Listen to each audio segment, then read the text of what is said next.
System of particles वाले chapter में हम सेंटर ऑफ मास वाली बातें कर रहे थे।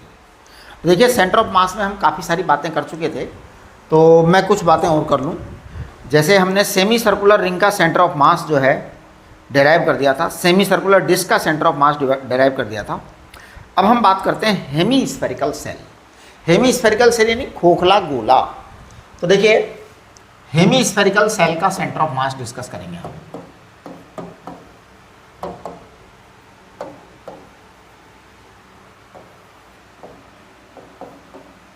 एक्चुअली ये आप लोगों को अच्छी तरह इसलिए समझ लेने चाहिए क्योंकि बारीक बारीक सी बातें, और ये एग्जाम में जो एडवांस्ड एग्जाम होता है उसके अंदर अजीब अजीब तरह के सवाल डाल दिया करते हैं। फिर अगर बच्चा ने वो कंटेंट नहीं किया तो वो नहीं कर पाता उन सवालों को। तो आप देखिए, जैसे अगर फुल सेल है कंप्लीट, एकदम खोखला गोला है टेबल टेनिस की बॉल जैसा, तो इसका सेंटर ऑफ मास हमेशा सेंटर पे होता है। इस बारे में कुछ सोचना समझना है ही। अब अगर मान लो कि ये खोखला गोला है और मैं अगर इसको काट दूं आधा, तो मैं इसको आधा काट दे रहा हूं, है ना। तो देखिए क्या सीन बनता है। जैसे ये आधा कटता है तो हालात कुछ ऐसे हो जाते हैं। इसे कहते हैं हेमी स्फेरिकल सेल, खोखला गोला है ये। अब इस सेल को अगर मैं यहाँ वाली इसको देखूं तो ये यहाँ पर एक जो है ना सर्कुलर वो बनता है। ये चीज देखो, एक सर्कुलर इस तरह से, ये यहाँ एक बेस सर्कल बन जाता है। हम कह सकते हैं कि इसकी रेडियस कैपिटल आर है। ओके, ये जो सामान बना है, अब ये जो हालत बनी है, इसका सेंटर ऑफ मास होगा r/2 पर। ये तो ठीक है कि हमने कह दिया कि सेंटर ऑफ मास r/2 पर होगा। ओके, ये तो हमारा स्टेटमेंट आ गया, है ना। आपका फॉर्मूला चार्ट है, फॉर्मूला चार्ट में भी देख लो, यही लिख रखा है। फॉर्मूला चार्ट आप देखते जाया करो साथ के साथ, है ना। फॉर्मूला चार्ट को चेक कर लिया करो, इसमें ये r/2 लिखा हुआ है। सवाल ये उठता है, ये लिख तो रखा है r/2, सर ने भी कह दिया r/2 है, लेकिन ये है कैसे, व्हाट इज द कैलकुलेशन। तो देखिए इसकी कैलकुलेशन हम करेंगे, कर दें। तो मैं इसकी कैलकुलेशन करने जा रहा हूँ। क्या कर रहा हूँ मैं कि ये जो स्फेरिकल सेल है इसको मैं छोटे छोटे छोटे छोटे पीसेज में कट कर रहा हूँ, तो देखिए मैं जब यहाँ से काटना शुरू करूँगा ना, एक कटिंग, इससे पहले एक छोटी कटिंग और होगी, है ना। हाँ, उससे ऊपर एक छोटी कटिंग और होगी जो कि जीरो ही हो जाएगा फिर लगभग, है ना। वो तो फिर जीरो ही होगा। इस तरह से हम काट देते हैं। काट दिया, मैं यहाँ से कटिंग लेता हूँ, कोई पोजीशन है, मान लो कुछ भी पोजीशन है, आई डोंट नो क्या पोजीशन है। मान लीजिए ये जो है ना, ये थीटा एंगल है, ये थीटा एंगल है, और हमने ये जो एंगल लिया ना छोटा सा, ये छोटा सा टुकड़ा, इसको डी थीटा कह देते हैं, इसको डी थीटा कह देते हैं, करेक्ट। अब मैं आपसे ये कहना चाहता हूँ कि अगर आप एक खोखले गोले को काटते हैं तो सोचिए क्या बनेंगे। खोखले गोले को काटो, एक खोखला गोला लो और उसको काटिए आप ऐसे ऐसे ऐसे करके। टेबल टेनिस की बॉल लीजिए आप, टेबल टेनिस की बॉल लेके उसको काटो, कटिंग करो ऐसे, तो आपको रिंग्स मिलेंगी। क्या मिलेंगे? रिंग। इसका मतलब ये जो कटिंग है ना, ये एक्चुअल में एक रिंग है। सच ये है कि ये एक रिंग है, ये एक रिंग है ना। ओके, इस रिंग की रेडियस दिखा रहा हूं मैं आपको। रिंग की रेडियस स्मॉल r ये है साहब, है ना। तो हम कहेंगे consider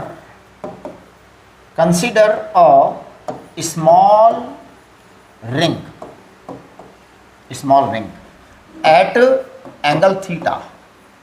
eight angle theta, and of the angular thickness, ध्यान दो, of the angular thickness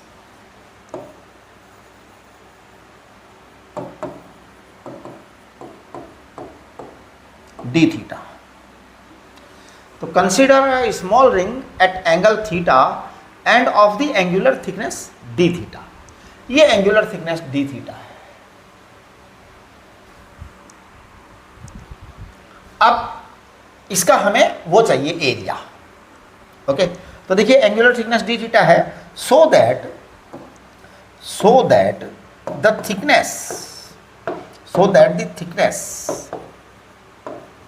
thickness of this ring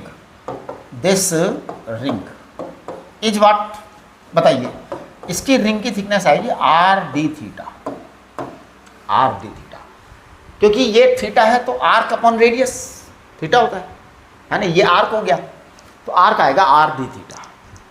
okay, चलिए, this small are is what, देखो बेटे अगर ये एंगल थीटा है ना तो वो एंगल थीटा होगा, वो एंगल थीटा होगा, ये आपकी रेडियस कैपिटल आर होगी पक्का।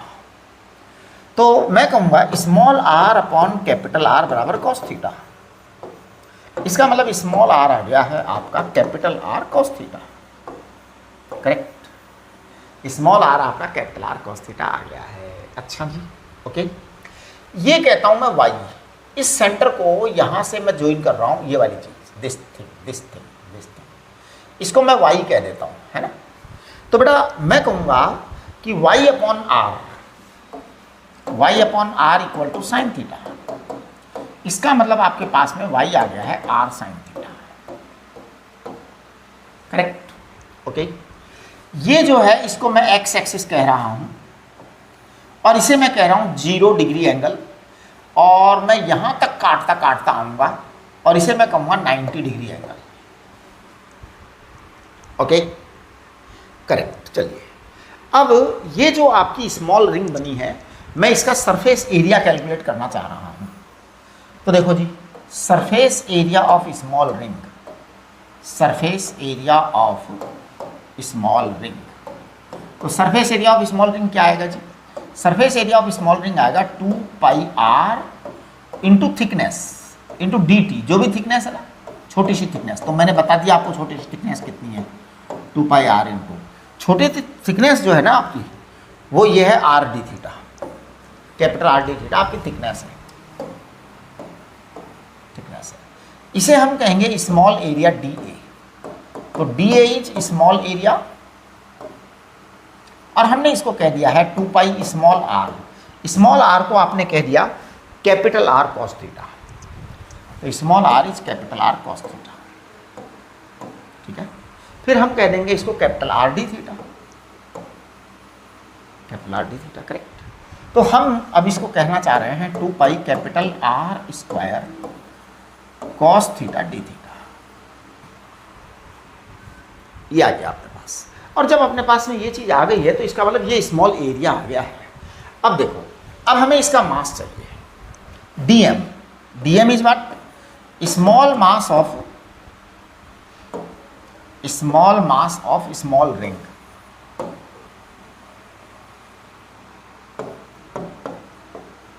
बेटे देखो बात ये है, अब आप है ना 11th क्लास में आ गए हो और 11th क्लास में भी आपके 4-5 महीने निकल चुके हैं। अब आप 9th 10th 6th 7th वाली आदत छोड़ दो, आप थोड़ा सा तेज स्पीड से आ जाइए। अब जैसे हमें डीएम चाहिए तो यूनिटरी मेथड आप मन ही मन में लगाओ, कागज़ पर लिखने की ज़रूरत नहीं है कि हर बार कागज़ पे लिख के देखो, नहीं तो आदत ख़राब पड़ जाएगी। हर चीज़ को कागज़ पे लिखने की आदत डालोगे ना तो ये ध्यान रखो आप बड़ी लाइफ तो जी नहीं पाओगे। आपको क्या चीज़ करनी है फटाफट।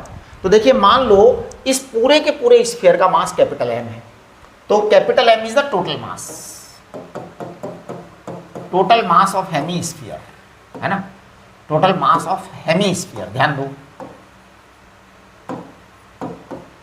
हेमी स्फीयर का टोटल मास है। Okay, what will be the area of hemisphere, total area of the hemisphere is of course 2 pi r square, क्योंकि कंप्लीट स्फीयर का एरिया 4 पाई आर स्क्वायर होता है, तो हेमी स्फीयर का 2 pi r square होगा। अब देखो डीएम, डीएम है total mass upon total area, total mass upon total area कितना, 2 पाई आर स्क्वायर इंटू जो आपका वो एरिया है, उस एरिया को लिखो आप 2 pi r square cos theta. अरे वाह, ये तो गायब ही होने को आ रहा है। अब अपन क्या करें, गायब होने को आ गया तो आ गया, है ना, हम कुछ नहीं कर सकते इसका, ये डीएम आ गया, करेक्ट, कट गया। हमारे पास में स्मॉल मास आ चुका है, स्मॉल मास की हमें बहुत ज़रूरत है, क्यों, क्योंकि हम उसी से आगे की कैलकुलेशन करने वाले हैं। ये आ गया। अब हम वाई सेंटर ऑफ मास निकालना चाहते हैं, तो देखिए मैं वाई सेंटर ऑफ मास निकाल रहा हूँ, है ना, डीएम हमारे पास में है, मैं चलो वाई सेंटर ऑफ मास इधर निकालूँ या उधर निकालूँ, इधर निकाल देता हूँ। इधर निकाल देता हूँ। अब आपको यहाँ पे y सेंटर ऑफ मास निकालना है। y सेंटर ऑफ मास के लिए मैंने आपको कंसेप्ट बताया है y dm upon integration dm। अब देखिए इंटीग्रेशन dm जो नीचे वाला टर्म है ना, इसकी तो आप कभी चिंता ही मत करा करो, परवाह ही मत करो, क्योंकि ये तो कैपिटल M आएगा ही आएगा, टोटल मास आएगा ही नहीं। आप काट करके वापस इंटीग्रेशन करोगे तो भी इसको आना वही है। हाँ, ऊपर वाली जो चीज़ है ना ये इंपॉर्टेंट है। आप देखो y कितना था, y ये बैठा, तो y इक्वल टू हम लिख देंगे कैपिटल R साइन थीटा, ये y आ गया। अब dm लिखो, dm दिखा रहा हूं वापस से, सब बच्चे dm देखें, dm देख रहे हो ना, dm वो बैठा सबसे नीचे dm बैठा, capital M cos theta into theta, सबसे नीचे dm बैठा है, capital M cos theta into d theta, हो गया काम। अब मैं क्या करूं, कैपिटल M से कैपिटल M कट रहा है तो it is not our responsibility, कटता है तो कटता है जी, इसमें क्या बात है। चलिए अब हमारा पास में आ जाएगा ये integration r sine theta cos theta d theta. अच्छा, इसकी लिमिट भी लगानी है, लिमिट इसकी 0 से लेके π/2 तक लाएंगे। अब आप ये ध्यान दीजिए, हमने लिमिट 0 से लेके 90 डिग्री तक रखा है, π/2 तक, क्योंकि जब हम काटना शुरू करते हैं तो भैया कोई भी चीज़ की कटिंग करते हो ना तो ऐसे करके पूरी कटिंग करते हो, यहाँ से लेके यहाँ तक लाते हो, यानी कि अगर आपने 90 डिग्री तक काट दिया तो पूरा ही कट जाएगा, हैं। जैसे आप टमाटर काटते हो तो टोमेटो कैसे काटते हो, टोमेटो आप ऐसे काटते हो स्टार्ट से, तो फिर इधर का जब काटना शुरू करते हो तो भैया इधर वाला भी कट जाता है ना, पूरा का पूरा चाकू चलता है ना, इधर वाला भी कट जाता है। आपको इधर काटने के लिए अलग से नहीं करना प्रयत्न कि भैया एक साइड से मैंने चाकू ऐसे चलाया फिर इधर से भी चलाऊंगा, ऐसे थोड़ी करते हो, ये नहीं, आपका ये आ गया साइन थीटा। अब मैं इसको 2 से ऊपर नीचे मल्टीप्लाई डिवाइड कर देता हूँ। आप कहेंगे सर ये क्या करते हो आप जब मर्जी जब 2 से मल्टीप्लाई डिवाइड कर देते हो। भैया कुछ नहीं करते हम उसको उस फॉर्म में लाना चाहते हैं जिससे इंटीग्रेशन आराम से हो जाए। हाँ, और क्या, देखो अब आप कहेंगे कि इससे इंटीग्रेशन आराम से हो गया, बिल्कुल हो गया। देखो मैं ऐसा करता हूँ, इस r को बाहर निकाल देता हूँ, इस 2 को बाहर निकाल देता हूँ, निकाल दूँ। अब यहाँ आ जाएगा integration sine 2 theta d theta, 0 से π/2 तक, ठीक। चलिए जी, तो ये आ जाएगा आपका r/2। आप इसका इंटीग्रेशन करिए आराम से, साइन 2 थीटा का। साइन 2 थीटा का इंटीग्रेशन होता है minus cos 2 theta upon 2, minus cos 2 theta upon 2, ये होता है साइन 2 थीटा का इंटीग्रेशन 0 से लेके पाई तक, 0 से लेके पाई तक। तो देखिए ये आ जाएगा r/4, माइनस तो है ही आपका। आप cos 2 थीटा की जगह लिखिए, cos 2 थीटा की जगह लिखेंगे cos 2 पाई, cos 2 पाई का मतलब होता है 2 पाई, माइनस cos 0 का मतलब cos 0 होता है। अब आप चेक करिए इसको, तो ये आ जाएगा r/4 माइनस 1, कुल मिला के ये आ जाएगा r/4 इंटू 2, यानी r/2 आपका आंसर आ गया। देखो कितना आराम से आया है, यानी कि जो सेंटर ऑफ मास हमने कहा था r/2 वो एकदम सही बात कही थी। यानी जो आपके टीचर ने बताया था शुरू में कि सेंटर ऑफ मास r/2 पर होता है, वो बात सर ने एकदम सही बताई। फॉर्मूला चार्ट में जो लिखा हुआ है वो भी एकदम सही है, ठीक। चलिए अब हम बात करेंगे spherical solid, hemi solid sphere. तो देखो सॉलिड स्फीयर की बात करेंगे, hemispherical solid sphere, solid, इस बार खोखला नहीं है साहब, हेमी स्फेरिकल सॉलिड स्फीयर है ना, सॉलिड हेमीस्फीयर, इसको आप सॉलिड हेमीस्फीयर भी बोल सकते हो, है ना, सॉलिड हेमीस्फीयर। अब जब सॉलिड हेमीस्फीयर, देखो अगर कंप्लीट स्फीयर होता, तो सेंटर ऑफ मास में कोई ऑब्जेक्शन ही नहीं था। कंप्लीट स्फीयर में तो सेंटर ऑफ मास में कोई प्रॉब्लम ही नहीं है, सेंटर पे है। सवाल ये उठता है आधा स्फीयर लिया और आधे को उड़ा दिया तो क्या होगा, तो हालात ऐसे बन जाएंगे। यहाँ पर एक सरफेस बनेगा बेटा, इसको कहेंगे सर्कल। हाँ जी, गोला जब आधा होता है ना, तो आधे गोले का यहाँ पे सर्कल बन जाता है, राइट। मैं कह रहा हूँ कि इसका जो सेंटर ऑफ मास है वो आता है 3r/8। एक मिनट जरा, 3r/8 ही है ना? हाँ 3r/8 ही है, 3r/8 हाइट पर आता है। ये तो मैंने बोल दिया कि centre of mass will come at 3r/8। Solid है साहब, ये भरा हुआ है माल, पूरा माल भरा हुआ है, सॉलिड है। अब सवाल ये उठता है कि ये आया कैसे 3r/8? क्या गारंटी है कि ये सही है? तो हमें तो गारंटी चाहिए ना हर चीज़ की। तो देखिए मैं बताता हूँ इसकी क्या गारंटी है। मैं क्या करूँगा कि ये जो स्फीयर है इसको बहुत छोटे छोटे छोटे छोटे स्फीयर्स में काटूंगा, छोटे छोटे छोटे छोटे छोटे छोटे स्फीयर्स में काटूंगा। एक स्फीयर मान लो यहाँ है, मान लो ऐसा है, और इसकी रेडियस स्मॉल r है मान लो, और इस स्फीयर की थिकनेस dr है। थिकनेस कितनी है? dr है। मतलब ये ऐसा स्फीयर बनाया है जिसकी रेडियस स्मॉल r है और थिकनेस dr है, थिकनेस dr है, करेक्ट। चलिए ये हो गया। अब जब ये थिकनेस dr है तो हम जरा आगे की बात करना चाहते हैं कि dr कैसे काम करेगा। देखिए dr के बारे में मैं बात कर रहा हूँ कि मैं सबसे पहले इसका वॉल्यूम निकालना चाहता हूँ। तो dv is small volume of small cell of radius small r and thickness dr ये। तो dv इक्वल टू क्या है? dv इक्वल टू है एरिया इंटू थिकनेस। dv तो एरिया इंटू थिकनेस होता है, वॉल्यूम तो एरिया इंटू थिकनेस होता है। अब ये इसका हमें एरिया निकालना है और इसकी ही थिकनेस लेनी है। तो इसका एरिया जो आएगा ना बेटा वो आएगा 2π स्मॉल r², और इसकी थिकनेस आएगी dr। ये वॉल्यूम है,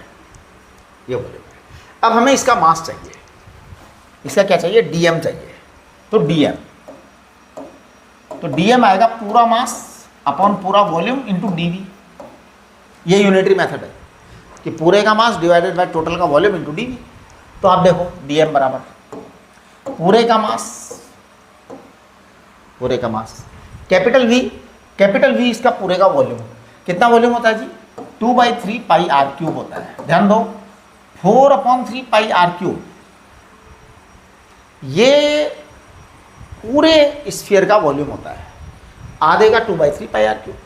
और आपका जो ये वॉल्यूम आ रहा है वो तो है 2π स्मॉल r² dr। ये है बेटा, करेक्ट। चलिए 2π से 2π उड़ा दो, 3 ऊपर चला जाएगा। ये dm है साहब, dm है। 3 कैपिटल M ऊपर चला गया, स्मॉल r² है, dr है, और नीचे कैपिटल R³ है, करेक्ट। ये आपका dm आ गया। हमारा जो कंसेप्ट है वो ये है कि y जो आता है सेंटर ऑफ मास वो आता है integration y dm upon integration dm, correct. बेटे इसका जो y है वो आएगा कहाँ पर बताओ? क्योंकि ये तो सेल है, ये हेमीस्फेरिकल सेल है, जो कटा हुआ पीस है ना, छोटा सा जो पीस है ना वो हेमीस्फेरिकल सेल है। हेमीस्फेरिकल सेल का सेंटर ऑफ मास कहाँ होता है? हेमीस्फेरिकल सेल का सेंटर ऑफ मास कहाँ होता है? हेमीस्फेरिकल सेल का सेंटर ऑफ मास कहाँ था? r/2 पर। प्रूव किया था हमने। तो आज हमारी जो वहाँ पे बात हो रही है वो हेमीस्फेरिकल सेल की बात हो रही है। इसलिए ये जो इस सेल का सेंटर ऑफ मास वो स्मॉल r/2 पर है। तो मैं y की जगह लिख दूंगा स्मॉल r/2, और dm की जगह ये कहानी लिखूंगा। dm की जगह मैं लिखूंगा 3m अपॉन कैपिटल R³, और क्या 3m upon capital R³ r² dr, ये लिख दिया, और अपॉन इंटीग्रेशन dm। अब ये इंटीग्रेशन dm है ना, इसको आप कैपिटल M डायरेक्ट लिख दिया करो, इसमें कभी कोई पंगा नहीं होता, कोई चिंता नहीं। तो काट करके आप इंटीग्रेट करोगे तो भी यही आएगा, ठीक है। चलिए m से m काट देते हैं। अब आपके पास में आ गया है y सेंटर ऑफ मास। देखो क्या आने वाला है, ये आ रहा है 3m 3m तो हट गया, 3 है अपॉन 2r³ है, 3/2r³ कॉमन निकाल दो जी, 3/2r³ कॉमन निकाल दो, ठीक है।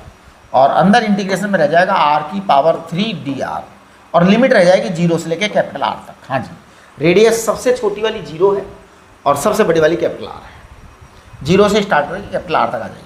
तो चलिए 3/2r³, ये आ जाएगा आपका r⁴/4।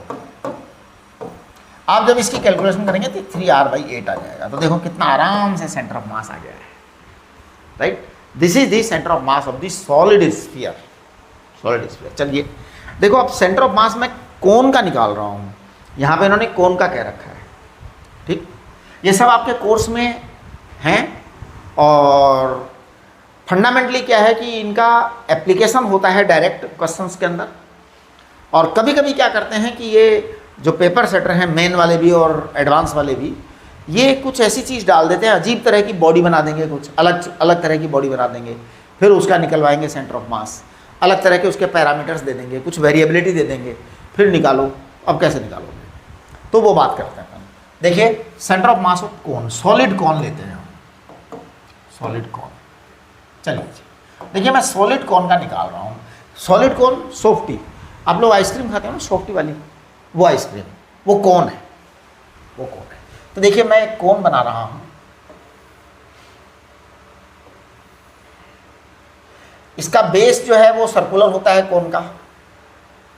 मान लीजिए ये जो सर्कुलर कोन है, इसकी रेडियस r है, इसकी हाइट जो है ना वो h है, इसकी हाइट h है, h इसकी हाइट है। तो what will be the volume of the solid cone? Volume क्या होगा इसका? इसका वॉल्यूम होगा 1/3 πr²h। ये इसका वॉल्यूम होता है कोन का, 1/3 πr²h कोन का वॉल्यूम होता है। अच्छा, अगर इसका मास कैपिटल M है तो इसकी डेंसिटी कितनी आ जाएगी? डेंसिटी आ जाएगी m/v, है ना। तो m/v कितना?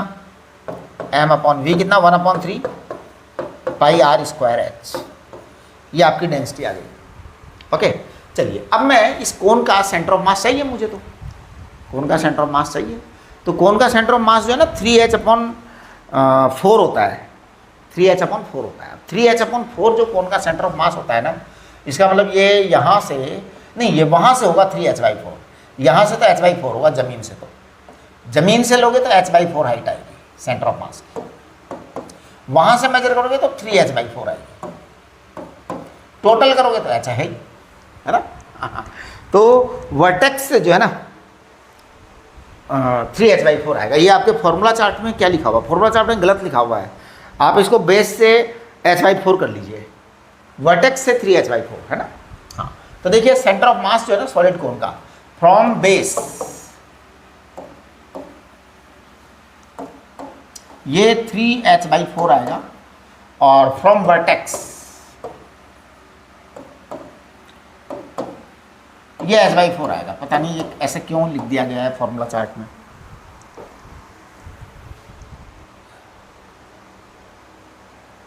नहीं, तो एक्चुअल में क्या उसको दोनों लिख करके दिया होगा। अब उसका जो है ना आँख, ये तो टाइपिस्ट वालों की आँखें बड़ी तेज चलती है, इधर उधर। अब इधर के बजाय उधर हो गया तो बस छाप दिया उसको, दूसरा वाला छापा ही नहीं। ऐसे ही होता है, राइट। अब देखिए मैं इसको प्रूव कर रहा हूँ कि कैसे होता है। तो मैं इसको अलग इंक से काट रहा हूँ, कटिंग करूँगा मैं यहाँ से। काटो जी छोटा छोटा, काटो जी छोटा छोटा, काटो जी। अब एक बात बताइए आप, जब ये छोटा छोटा छोटा छोटा आप काट रहे हैं तो ये क्या बनेंगी? ये बनेंगी डिस्क। क्या बनेंगी? डिस्क बनेंगी। तो मैं ऐसा करता हूँ, यहाँ पर एक छोटी सी डिस्क ले लेता हूँ और ये जो डिस्क है ना, इस डिस्क की थिकनेस में मान लेता हूँ dy। डिस्क की थिकनेस क्या मान लेता हूँ? dy। अब इस डिस्क की रेडियस भी होगी कोई ना कोई, पक्का भैया डिस्क है तो रेडियस होगी। I want radius of this disc, I want radius of this disc, मुझे इस डिस्क की रेडियस चाहिए, मुझे इस डिस्क की रेडियस चाहिए, रेडियस चाहिए ना, चाहिए। मैं निकाल देता हूँ रेडियस। इस डिस्क की रेडियस मैं लिख रहा हूँ, देखो क्या लिख रहा हूँ मैं, radius of small disc, small are is radius of small disc, radius of small disc at y distance from vertex, at y distance from vertex, vertex यहां है, इससे y डिस्टेंस ले रहा हूं मैं, इससे y डिस्टेंस ले रहा हूं, तो मुझे रेडियस चाहिए y डिस्टेंस के लिए, तो मैं लिख दे रहा हूं। आप देखना मैं कैसे लिख रहा हूं, मैं कैसे लिख रहा हूं, मेरे लिखने का स्टाइल। यहां पर रेडियस कैपिटल R है, ये रेडियस R पूरी हाइट के लिए थी, तो मैं इसको लिख देता हूं capital R upon H into y, बस हो गया। कैपिटल R पूरी हाइट के बाद आई थी, अब हमें केवल कैपिटल Y तक चाहिए, वो सॉरी स्मॉल y तक चाहिए। आप कैपिटल R में स्मॉल h का भाग लगा दो, y का मल्टीप्लाई कर दो, आपका स्मॉल r आ गया, ये उसकी रेडियस आ गई। चलिए इसका वॉल्यूम क्या आएगा, dv is small volume of small disc, small volume of small disc, देखो बेटा small volume of small disc आएगा area pi r square into thickness dy, dy thickness है, तो ये आ गया आपके पास। अब जब आपके पास ये आ चुका है तो मैं कह दूंगा कि स्मॉल r इक्वल टू है pi small r square capital R square plus h square into y square into dy, ये आपका सॉरी वॉल्यूम है, volume volume dv small volume है, वो स्मॉल वॉल्यूम है, ये आपका पास में स्मॉल वॉल्यूम है। और जब ये स्मॉल वॉल्यूम है तो ये इस तरह से आएगा, राइट। अब आपके पास स्मॉल वॉल्यूम है तो स्मॉल मास भी आ गया, क्योंकि डेंसिटी आपके पास पहले से ही है, डेंसिटी हमने पहले ही कैलकुलेट कर दी थी, तो आपके पास मास आ जाएगा, है ना। चलिए तो मैं यहाँ पर मास लिख देता हूँ, यहाँ यहीं लिख देते ना मास, हाँ और क्या, dm is small mass, small mass is what, small mass is rho into dv, तो साहब रो है और आपका dv ये है, dv आपका ये है capital R square small h square y square dy, ये आपका dm है, ये क्या आपका dm है। अब हमें सेंटर ऑफ मास चाहिए, we are measuring the centre of mass from the vertex, vertex not from the base, base is this, है ना। So we have taken the distance y from the vertex, ठीक। तो मैं y centre of मास लिख रहा हूं, आप देखना y सेंटर ऑफ मास में बिल्कुल वही लिखूंगा फॉर्मूला वापस से, integration y dm upon integration dm, exactly, मतलब इसमें मैं कुछ करूंगा ही नहीं, कोई चेंज नहीं करूंगा इसके अंदर, राइट। तो मैं देखिए y सेंटर ऑफ मास निकाल रहा हूं, आप लोग थोड़ा सा चेक करेंगे मेरे को कि कहीं कहीं मैं घोटाला तो नहीं कर रहा हूं, क्योंकि अगर कहीं भी गलती की तो फिर गलत ही रिजल्ट आएगा, ये ध्यान रखना, रिजल्ट सही आ ही नहीं सकता अगर हम गलत करेंगे तो। dm को मैं ईमानदारी से लिख दूं यहाँ से उठा करके, रो लगाना पड़ेगा हमको, तो मैं रो तो लगाऊंगा ही लगाऊंगा। वॉल्यूम आपका है pi capital R square h square y square dy, ये तो बेटा आपका देखो dm था, और नीचे ये इंटीग्रेशन dm है, इसको तो कैपिटल M लिख दो सीधा, इसके बारे में कुछ मत क्या करो, है ना। हाँ चलो अब मैं इसकी कैलकुलेशन कर रहा हूँ y सेंटर ऑफ मास की, the answer will come from the vertex. तो देखो मैं इसको जो जो कांस्टेंट है उनको बाहर निकाल दो, पाई को बाहर निकाल दो, रो को बाहर निकाल दो, कैपिटल R स्क्वायर को बाहर निकाल दो, स्मॉल h स्क्वायर को बाहर निकाल दो, जो जो चीज़ें कांस्टेंट हैं उनको बाहर निकाल दो, कैपिटल M भी रहने दो यहाँ पे, है ना। अब क्या बच गया अंदर इंटीग्रेशन में, इंटीग्रेशन बच गया y क्यूब dy, इसका लिमिट आएगा 0 से h तक, हमेशा ये ध्यान रखिए स्टार्ट से लेके लास्ट तक लेनी चाहिए लिमिट। अब जरा आप चेक करो y सेंटर ऑफ मास कितना आया, पाई है आपके पास, कैपिटल R स्क्वायर है आपके पास, कैपिटल M है आपके पास, h स्क्वायर है और रो है आपके पास, करेक्ट।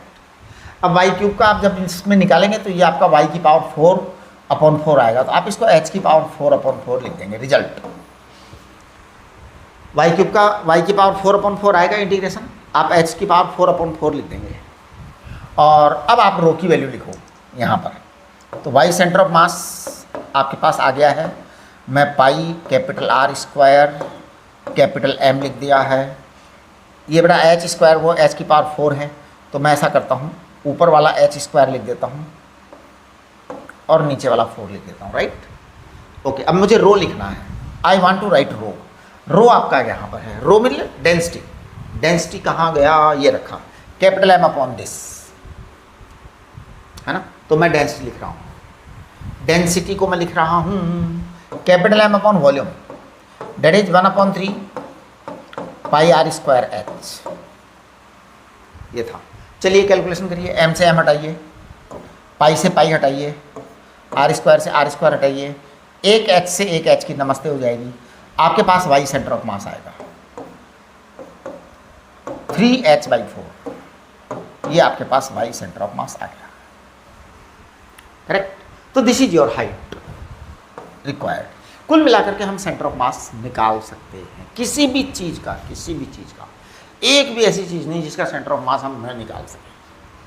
हम तो कर ही देंगे सब कुछ। चलिए, अब मैं आपको एक छोटी सी बात बताना चाह रहा हूँ। वो बताना चाह रहा हूँ सेंटर ऑफ मास। ध्यान दीजिए, हम छोटी बात करना चाह रहे हैं। Centre of mass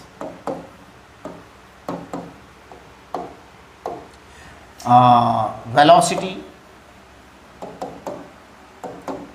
force and conservation of momentum, ये सब एक स्टेप पे मैं काफ़ी सारी बातें कर रहा हूँ। And conservation of momentum. देखो जी, देखो जी, if external force on any body और system, if external force on any body or system is zero, then velocity of center of mass is fixed, constant, not changeable, है ना, not changes. ये खास बात है ना। मोमेंटम रिमेन्स कंजर्व, ये भी बात है ना। तो देखिए, कुल मिला के कहने का मतलब ये है, एफ एक्सटर्नल फोर्स जीरो है। एफ एक्सटर्नल फोर्स जीरो है। एक्सटर्नल, एफ एक्सटर्नल जीरो है। Then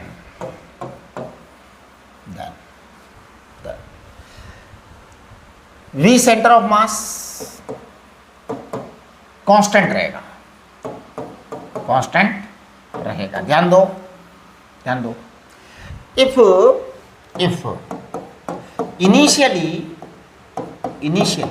initially centre of mass is at rest, if initially center of mass is at rest, it will remain rest, it will remain in rest, मतलब rest पे ही रहेगा, चलेगा ही नहीं अगर एक बार rest, जब तक कि एक्सटर्नल फोर्स नहीं लग जाएगा। If moving then its velocity will be fixed and constant, fixed and unchanged,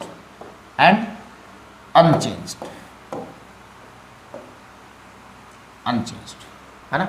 whatever be the value, whatever be the velocity of its constant, है ना, velocity of its constituents,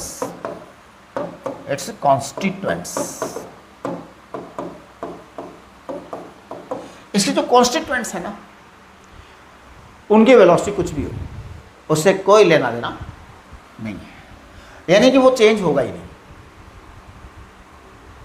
constituents की जो velocity है ना, वो चाहे जो होती रहे, टुकड़े टुकड़े इधर उधर भाग जाए, कोई मतलब नहीं, सेंटर ऑफ मास अपनी वेलोसिटी चेंज नहीं करेगा। यानी कि to change the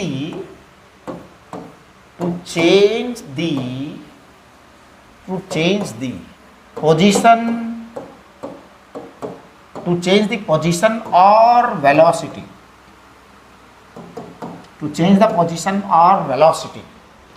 of center of mass, to change the position or velocity of center of mass, external force is must, अंदर वाले फोर्सेस से कुछ नहीं होगा, है ना। हाँ, external force is must. Internal forces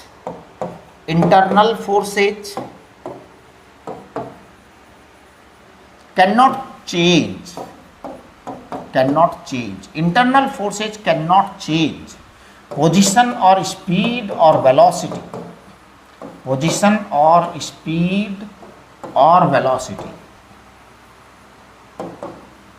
of center of mass।